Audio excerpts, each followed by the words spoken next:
So hello guys, good morning, good afternoon, good evening po sa inyong lahat. Kumusta po? Ito na naman po ako uli. Magbablog na naman po. Pagpatuloy ko po ang aking journey. So sa mga previous ko pong mga video, kung napanood nyo po, malalaman nyo po doon yung mga karanasan ko sa buhay. Magandang karanasan man yan or hindi maganda, malalaman nyo po. So ngayon po ipagpapatuloy ko po ang ika-4 na video po na ito. So dito po malalaman naman ninyo po yung nakapag-asawa na po ako ng taga-Liti. So ngayon na nandito na ako nakatira. So nagkaanak po kami ng isa muna, yung panganay namin lalaki. So dito na kami nakatira sa Paluliti. So dito yung mostly na kabuhayan dito sa Liti is pangingisda at ang yung pagbubuhangin. Yung mostly yun talaga yung pinaka main source of income dito, yung pag-iisda, pangingisda or pagtitinda ng isda at yung kumukuha ng mga buhangin. Yun yung mainly dito na yung pinaka source of income talaga sa mga tao dito sa may San Fernando, Cugon, Paluliti. So yung asawa ko dati siyang kumukuha ng buhangin at ako naman po ay nagtitinda.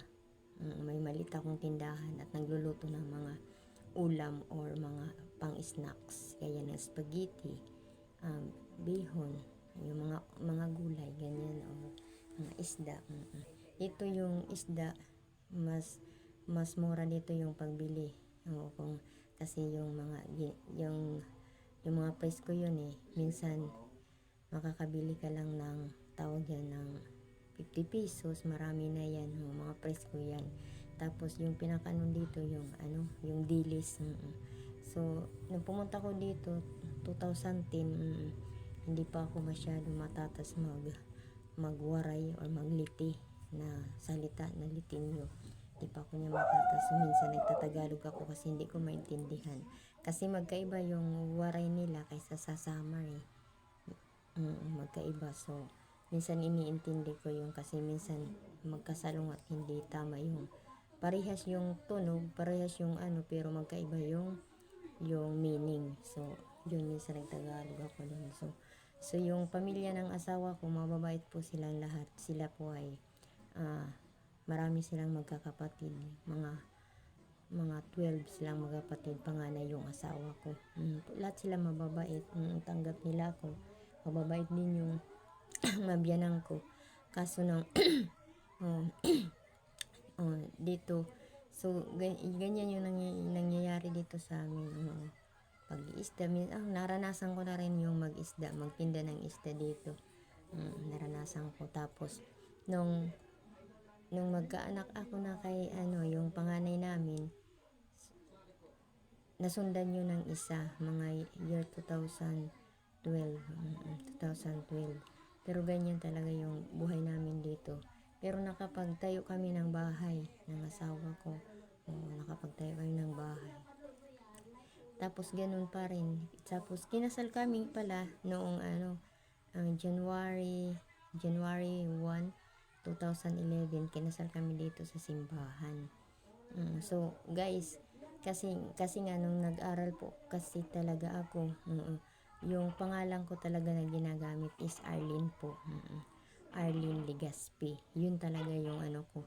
Simula nung mag-school ako ng elementary hanggang makatapos ako ng college, yung ginagamit ko. Hanggang sa pag-asawa ko, kinasal ako, ganyan yung ginagamit ko na pangalan ko. Tapos dito sa Liti, yun din yung ginagamit ko kasi di ko naman po alam na iba pala yung pangalan ko na tunay. So yun. So yun yung mga tao dito kilala ko na Arlene yung pangalan ko. Pati sa amin ganun din. Arlene. So dito nagpatuloy kami. Ganyan yung ginagawa ko. Tapos yung nagkaanak ako muli sa pangalawa naming anak. Pinanganak ko yun nung November 7, 2012. Yun. Maganda kahit kahit ano, maganda naman yung takbo ng buhay namin dito. Kahit ganyan lang yung ano namin, hindi naman mahirap. Nakakaraos din. So, yan. Nung ipinanganak ko na yung ano ko, yung pangalawa kong anak, yun, lumipat kami doon sa ano namin, sa bahay namin na pinagawa namin dahil nga sa dati, nakatira kami sa biyanan ko, tapos mga 2 weeks lang yata kami nakatira doon. Tapos nang umalis yung pangalawang anak ng biyanan ko, bumalik sa Maynila, kami yung tumira sa bahay nila. Tapos halos tagal-tagal na, ilang taon na kami dito, yun. Nag-decide kami na magpagawa ng bahay. So, nagpagawa kami ng bahay mga 2012. Yun, 2012. Tapos, lumipat kami doon mga September yun, first week of September, before ang birthday ko. So, lumipat kami yun sa aming bahay. Tapos, nagyulanda yun. Yun yung pinakamasaklap na karanasan sa buhay ko na nangyari nung magyulanda. Dahil, wala kaming alam dyan kasi November 7, yan isang taon yung pangalawa kong anak. So, naghanda pa kami noon. Wala kaming mga kasi bispera yan ng yung Yolanda. So, naghanda kami noon. So, namili pa ako ng mga bigas namin. Namili pa ako ng tawag dyan ng mga bigas namin. Tapos, namili pa kami ng mga gamit, lahat. Tapos, mga pagkain para sa birthday ng anak namin, na pangalawang anak ko. Tapos, katapos nun, di namin alam na,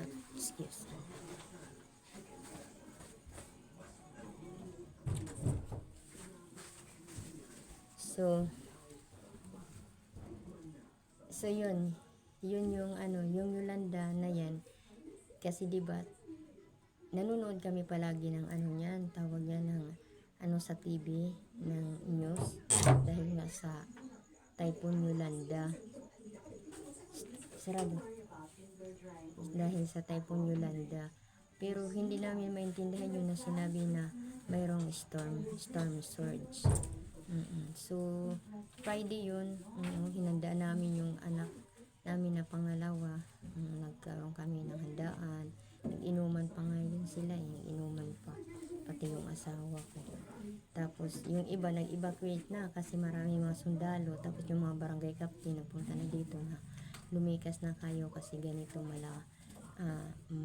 malakas daw to na bagyo. So, yung biyanan ko, hindi kasi yan pumunta, hindi muna siya umalis, hindi muna nag-evacuate. Yung iba lang niyang mga anak, tapos yung mga po, kami hindi rin pa nag-evacuate. Yung si Angelo noon, yung panganay ko, pa lang yan, mag-4 na taon.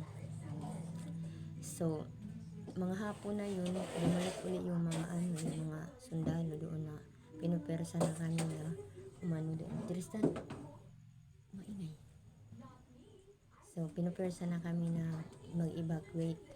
Mga alas 3 yun na. Tapos, yung ibang tao nagsasabi talaga na, oy, kayo na, dahil yung ilog doon, kasi malapit kami sa ilog, yung bunganga ng ilog, na yan tawag dyan, dagat na.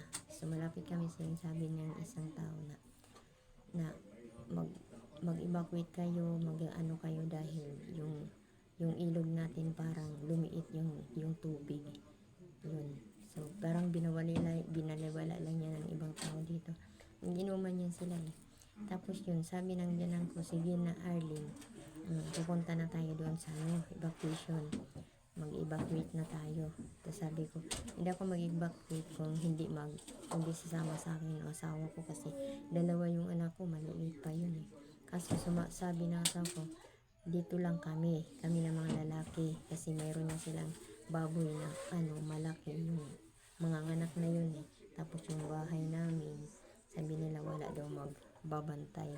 So, Iyon. So, napilitan ako sumama sa ano ko, sa biyanan ko. Mm. Kunti lang yung dinala ko na damit. Yung inano ko lang sa mga anak ko. Yung inano ko lang sa akin. Dalawa lang yata ng damit na dinala ko. Yun lang. Tapos, so, umalis na kami puntang evacuation center. Tapos ng gabing yun, lumalakas na yung ulan. Kasi nung araw yun, maaraw. Kaya hindi namin yan malaki talaga yung Yolanda. So pagkatapos nun, nung gabi, hindi na kami makatulog kasi malakas na talaga yung ulan. Malakas na yung ulan. Tapos sinawagan ko na yung asawa ko na, pabayaan mo na lang dyan ang bahay, pabayaan mo lang yung mga hayop dyan. Mag-evacuate na kayo kasi parang lumalaki pero wala talaga na.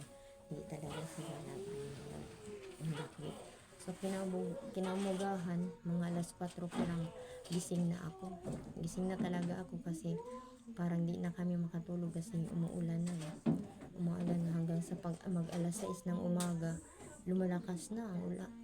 Ang ulan, maano lang, hindi masyadong malakas pero yung hangin talaga grabe. Grabe ang hangin, malakas na malakas. Parang nagaano siya parang may tunog na hindi maganda. So, yun na yun. Talaga, lumabas na kami ng sa eskwelahan kasi kami ng Palo National High School nag-evacuate. So, lumabas kami. Sabi ko, hindi tayo pwedeng lumabas. So, nakikita na namin yung mga yero, lumilipad na siya. Sabi ko, kailangan natin pumasok ulit. So, yung ginawa namin, kasi marami kami pamilya dyan pinaikot namin ng tawag dyan, yung mga upuan ng mga estudyante, tapos yung mesa ng maestra, so yung teacher, so doon kami nakaupo, pinaikot namin, tapos dyan kami nakaupo lang. Bali nagkahiwalay kami ng iba naming mga kasambahay, yung mga in-laws ko, nagkahiwalay kami sa isang room. So yun, lumakas na talaga. Sabi ko, grabe na talaga to. Natanggal na yung atip ng tawag yan, ng school. Talaga na na yan siya. Tawag yan. Natanggal na yan. Bumaba na. Sabi ko, Diyos ko, ano na ba nangyayari nito? So, panay lang yung ko, dasal ko doon. Tapos, si Angelo, yung ko, iyak na yan ang iyak. Pati si Budo, yung pangalawa kong kasi 1 year old pa lang yun. Iyak na yan. Tapos grabe na, maano na sa kasi yung ulan, parang yung tubig ulan, mataas na doon sa namin sa school. Na na yan siya doon. So, katapos niyan, parang di ko na kaya. Kaya kasi malamig. Tapos yung panganay ko nangingitim na, tapos yung yung kasama namin ganyan din nangyayari, parang iiyak na talaga kami. Sabi ko na lang Lord, kung talaga, sabi ko, kung kukunin mo na kami Lord, kunin mo na lang kami, wag lang yung mga anak ko, sabi ko ganyan. Tapos naisip ko yun, sabi ko, wag po, iligtas nyo na lang po kami, pati yung mga anak ko kasi kawawa naman po, sabi ko, kawawa naman po yung mga anak ko, pati ako mawawala kasi maliliit pa sila. So yung nang time na yun, ng gabi na yun, ng araw na yun, yung mga kasamahan ko nagpapanik na. So yung isang pamilya, lumabas sila. Yun, kasi lumabas sila, na daganan sila ng pader. Yung mama nila namatay, pero yung mga anak niya na 4, puro yan sugatan. Hindi pa kami nakalabas hanggat hindi pa namin nakikita yung nagre-rescue sa amin. So pagkatapos nun, may nag-rescue, pumunta doon, mga alas 10 na siguro, parang bumaba ng uhaw na talaga ako kasi wala na, di na kami makabot, wala na mga damit namin, nadaganan na yun, di na kami makapuhaw na kasi nilagyan ko na lang ng unan yung ulo ko, yun na kasi na ako yung mga yero. So yung tubig, yan parang sinisip-sip ko na lang yung, kasi yung anak ko dumididi yan sa akin masakit na yung ko, suso ko, kasi wala kaming pagkain, walang tubig, inandong kami na trap, hindi kami makalabas, wala akong iniinom, so panay lang iyak ko. Tapos sinisip-sip ko na lang yung saunan, yung tubig ulan ng saunan kasi tumutulo, yun na lang yung pinakatubig ko para lang makadili yung anak ko. So So, mga ilang minutes siguro kung before 10 o'clock, may dumating na na rescuer. Sabi nila, sige pwede na kayo lumabas dyan dito. Dahan-dahan kayo lumabas kasi hindi na malakas yung hangin. Ganyan. Dito na kayo sa isang building. So, pumunta kami doon. Pero pagdating namin din dun sa building, parang nagpapanik yung mga tao kasi nga, mga damit, kailangan ng mga baby, lalo na yung mga anak ko.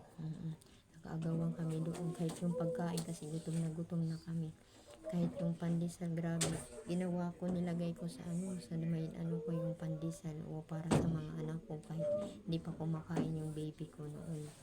Nahirapan tayo. Tapos, yung nagpapanik na yung mga tao, bigla yan sila nagsabi na, yung building na naman, tawag yan, ano, bibigay siya. So, bigla na naman kami lumabas, palabas, hatak-hatak yung anak ko, nag-iiyakan na yung anak ko, sabi ng panganay na, mama, umuwi na tayo, punta na tayo sa Manila, sa tito namin. Sabi ko, hindi pa tayo makakapunta kasi nga ng hirap. So, lumabas kami doon sa building na yan. Halos madaganan kami, ganun. Ang hirap, grabe. Yun lang talaga yung naranasan ko sa buhay na grabe ang hirap. Tapos pakalabas namin yan, na kami, wala kaming damit.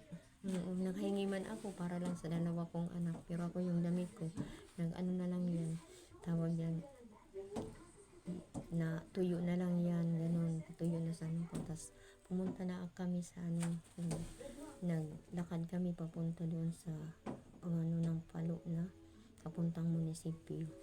Doon kami nag-evacuate kami doon, lakad kami doon papuntang munisipyo. So, that time, na lang yung pera ko dito kasi katatapos lang birthday ng anak ko, mayroon akong pera 600 sa bulsa, 800 sa bulsa ko. Yun lang yung pera ko. Tapos, doon na naman kami sa munisipyo. Nandun kami nakaupo sa ibaba. Mayroon na naman na tubig. Parang, sila na may tubig na naman. So, ang ginawa ko, pinabayaan ko yung mga damit namin na hinahingi namin. Tapos yung anak ko na dalawa, kinarga ko yun. Papunta kami sa taas ng munisipyo. Kaso yung munisipyo, grabe ang mga basag na yung mga bubog, mga salamin. Mahirap, wala kami kinilas. So di ko kayang buhatin yung dalawa kong anak. So mabuti na lang may isang mama nakita ako kasi nandito, inaba ko yung isa ko, yung panganay ko, inaba ko. Nahirapan na talaga ako, parang bibigay na talaga ako, pero may nakita ako ng isang mama, tinulungan niya ako na makaakyat sa taas. Tapos na nandun kami na sa taas, yun pala yung tubig na inumin. Grabe talaga ang hirap, para na kami hihimatayin doon. Tapos nung gabi na yun wala kaming nagkakita-kita na kami ng mga in-laws ko, mga brother-in-law ko. Kita-kita na kami pero wala kaming nakita na yung asawa ko, tapos yung isa niyang kapatid. Sabi nila nandun lang daw sa Pugon. Pero sinabi ko, bakit kung wala sila? Bakit kung nandun sila, bakit hindi pumunta dito? Hindi kami yung pala na wala na, patay na yung yung asawa ko, tapos yung kapatid niya. Siya, tawag dyan na puputan siya ng nipa. Kasi hindi na siya nakalangoy kasi nga grabe daw ang tubig, tumaas hanggang like 15 feet. Grabe ang taas ng tubig. So napakahirap, hindi na nga namin nakita yun niya, kasi nakabody bag na yun. So doon kami nag-stay sa may simbahan ng ilang days doon hanggang sa nag-decide na kami na pumunta sa Manila doon sa kapatid ko kasi wala na kaming uuwian, wala na kaming bahay, wala na talaga. Nag-decide kami doon sa Manila, pumunta kami doon. Mahirap pa kasi yung sasakyan namin, tawag yan, yung C-130, ilang araw kami naglilinya, nag-aantay na makasakay kami. Yan yung mga, siguro ko November saka kami nakasakay ng ng eroplano papuntang Manila. Mahirap kasi yung pagkain, nahirapan kami. Oo, doon marami ng mga nahihiya ako sa mga ko kasi di ako nakakatulong. Iyak na lang ako ng iyak palagi kasi nga nawa ko sa mga anak ko kasi parang naparehas sa sa nangyari sa akin na naulila kaagad ng ama, ganyan. So, yun, nahihirapan talaga. Sabi ko, sabihan ko na punta na lang kami sa Manila. Tapos nagsabay-sabay kami kasi may naman yung biyanan ko doon, anak sa Manila. Sabay-sabay kami pumunta doon, pero yung iba niya anak naiwan dito sa Leyte. Kami lang na tapos yung mga anak niya na walang asawa, yung sinama niya sa Manila. So, pumunta kami doon. Tapos doon, kasi di ako makakontak, walang connection noon, wala na yung cellphone ko, ganyan. Siguro ko yun, yung mga kapatid ko nag-alala na, pati na yung nagpaaral sa akin, grabe ang alala nila sa akin. So pagdating namin sa Maynila, doon sa Villamor, madami naman mga tulong na binigay sa amin, mga damit, lahat, pati yung sa mga anak ko, tinulungan kami. Tapos doon ako natawagan yung kapatid ko sa Maynila na wala na talaga ako ng busis doon kasi siguro ko dahil sa lamig, wala na akong busis, parang yun. Napakahirap. So nag-stay kami doon sa Maynila muna. So guys, sa susunod naman po, kasi grabe napakahaba po, pero mayroon pa akong ang tawag dyan, haba pa pong istorya tungkol po sa Yolanda, pero yun po yung pinakamahirap na naranasan ko sa lagay. Grabe talaga, kala namin mamamatay na kami lahat. Grabe, kung nangyari yun na gabi, lahat talaga, grabe, napakahirap. Pero naging matatag ako dahil sa mga anak ko. Yung pinapitan ko na lang yung Panginoon, dahil siguro ko may purpose pang Panginoon para sa akin. So yun yung sinabi ko na bigyan lang ako ng lakas ng loob para sa aking mga anak. So nandito na kami sa Manila. So guys, paantay lang po sa o pasubaybay po sa aking channel po. Marami pa po kayong matututunan po sa buhay ko. So maraming salamat po ulit. Pa-like po, pa-subscribe, at pa-share po ng aking video. Maraming salamat guys. See you po. To God be the glory. Thank you guys.